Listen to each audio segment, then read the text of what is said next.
Donc, je suis vraiment parti du thème. Je voulais faire un jeu un peu de bluff. Tu sais, dans Astérix et Cléopâtre, il y a Tournevis, le guide, qui les amène dans la pyramide pour visiter, puis il les met dans le bateau, il les enferme, paf.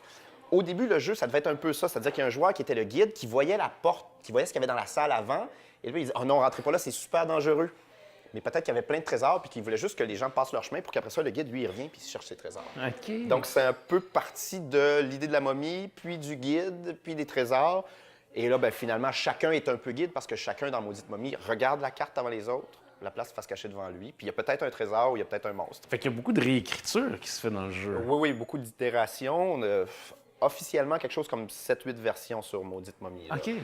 Avant d'arriver à la version achevée. Oui, ben disons des grandes versions. Sinon, des mini-changements, il y en a 48 là, ou 57, comme le ketchup. Puis, y a-tu un bon marché pour le jeu de société au Québec? Nous sommes un excellent marché au Québec, vraiment par capita. Oui. C'est super. On a un marché qui, bon, c'est l'avantage mais l'inconvénient, qui est très avide de nouveautés. Donc, les boutiques, on présente un nouveau jeu, puis ouais, c'est bon, je l'essaye. Je t'en prends 12. Sauf qu'elles disent oui à peu près à toutes les nouveautés, souvent, ce qui fait que ça devient difficile de s'imposer sur le long terme, parce que comme elles cherchent des nouveautés, bien, la nouveauté chasse l'ancien. C'est très difficile d'installer un jeu sur la durée. Alors qu'en France, au début, c'est beaucoup plus difficile de placer son jeu. Je fais de meilleures implantations de mes jeux au Québec qu'en France. C'est-à-dire que sur les 2 premiers mois, j'en vends plus ici que là-bas, ce qui est quand même assez curieux.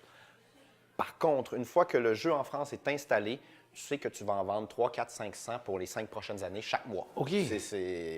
Voilà. Donc, une fois que tu es rentré, que tu as le bras dans le tordeur, là, c'est bon, c'est parti.